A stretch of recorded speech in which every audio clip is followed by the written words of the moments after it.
ಹರೇ ಶ್ರೀನಿವಾಸ. ಕೃಷ್ಣನ ಭಕ್ತರಿಗೆಲ್ಲ ನನ್ನ ನಮಸ್ಕಾರ. ದಯವಿಟ್ಟು ನನ್ನ ಚಾನಲ್ಗೆ ಸಬ್ಸ್ಕ್ರೈಬ್ ಮಾಡಿ. ಇವಾಗ ವಿಡಿಯೋಗೆ ಹೋಗೋಣ.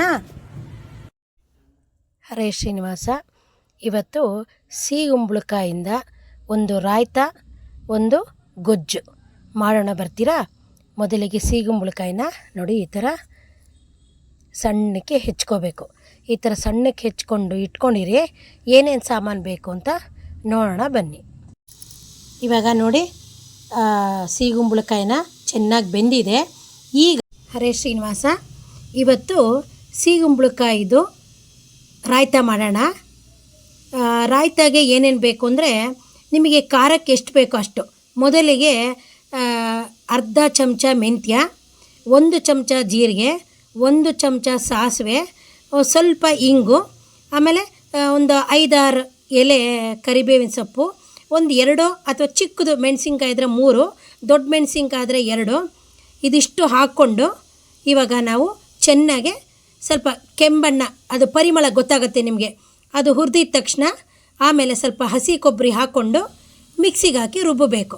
ರುಬ್ಬಿಬಿಟ್ಟು ಈ ನೀವು ನೋಡಿ ಸಿಗುಂಬಳಕಾಯಿನ ಬೇಯಿಸಿಟ್ಕೊಂಡಿರ್ತೀರಲ್ಲ, ಸಣ್ಣಕ್ಕೆ ಹೆಚ್ಚಿ ಬೇಯಿಸಿಟ್ಕೊಂಡಿರ್ತೀರಲ್ಲ, ಅದಕ್ಕೆ ನೀವು ಸೇರಿಸ್ಬಿಟ್ಟು ಒಂಚೂರು ಉಪ್ಪು ಹಾಕಿ, ನಿಮ್ಗೆ ಎಷ್ಟು ಬೇಕೋ ಅಷ್ಟು ಮೊಸರು ಹಾಕ್ಬಿಟ್ಟು ಕದರಿದ್ರೆ ಇದು ಸಿಗುಂಬಳಕಾಯಿ ರಾಯ್ತ ತುಂಬ ಚೆನ್ನಾಗಿರುತ್ತೆ.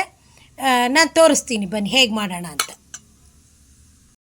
ಇವಾಗ ಏನು ಹುರಿದಿದ್ವೋ ರಾಯ್ತಕ್ಕೆ ಸಾಮಾನ ಸ್ವಲ್ಪ ಹಸಿಕಾಯಿ ಹಾಕ್ಕೊಂಡು ನೀವು ಮಿಕ್ಸಿಗೆ ಹಾಕಿ, ಈ ಬೆಂದಿಟ್ಟಿರೋ ಸಿಗುಂಬಳಕಾಯಿ ಇರುತ್ತಲ್ಲ ತರಕಾರಿ, ಅದಕ್ಕೆ ಹಾಕಿ ಮಸಾಲೆನೂ ಕೂಡ ಹಾಕ್ಬಿಟ್ಟು ನೀವು ಮೊಸರನ್ನು ಹಾಕ್ಬೋದು.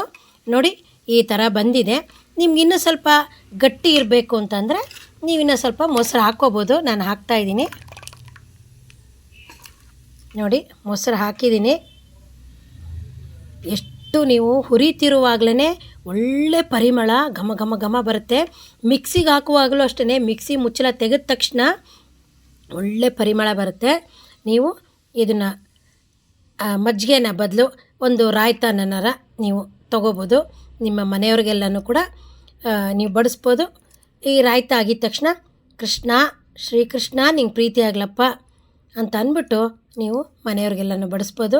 ಹೇಗಿದೆ ಅಂತ ನನಗೆ ಕಮೆಂಟ್ಸ್ ಬಾಕ್ಸಲ್ಲಿ ಹಾಕಬೇಕು. ಹಾಕ್ತೀರಾ ಅಲ್ವಾ? ಹರೇ ಶ್ರೀನಿವಾಸ. ಇವಾಗ ಸಿಗುಂಬಳಕಾಯಿ ರಾಯ್ತ ರೆಡಿಯಾಗಿದೆ. ನಿಮಗೆ ಬೇಕು ಅಂತಂದರೆ ನೀವು ಹೆಚ್ಕೊಂಡು ಇರ್ತೀರಲ್ಲ, ಬೇಯಿಸಿರ್ತೀರಲ್ಲ, ಅದನ್ನು ಹಾಗೇ ನೀವು ರಾಯ್ತ ಹಾಕ್ಕೋಬೋದು. ಇಲ್ಲ ಅಂದರೆ ಸ್ವಲ್ಪ ಕೈಯಲ್ಲಿ ಕಿವುಚ್ಬಿಡಿ. ನೋಡಿ, ಕಿವುಚಿದ್ರೆ ಒಂಚೂರು ಗಟ್ಟಿ ಬರುತ್ತೆ. ನೋಡಿ ಇವಾಗ ಕಿವುಚಿದ್ರೆ ನೋಡಿ, ನಾನು ಕಿವುಚಿದೆ ಎಷ್ಟು ಗಟ್ಟಿ ಬರುತ್ತೆ. ಇಲ್ಲ ನಮಗೆ ಕಿವುಚೋದು ಬೇಡ, ನಾವು ಹಾಗೇ ತಿಂತೀವಿ ಅಂತಂದರೆ ನೀವು ಹಾಗೇ ಅನ್ನ ಕಲಿಸ್ಕೊಂಡು ತಿನ್ಬೋದು. ಯಾವುದೊಂದು ಕೂಡ ಮಾಡ್ಕೋಬೋದು, ನಿಮ್ಮ ಸಂತೋಷ. ಇವಾಗ ಸಿಗುಂಬಳಕಾಯಿ ರಾಯ್ತ ರೆಡಿಯಾಗಿದೆ. ಎಲ್ಲರೂ ತಿನ್ನೋಣ, ಬರ್ತೀರಾ?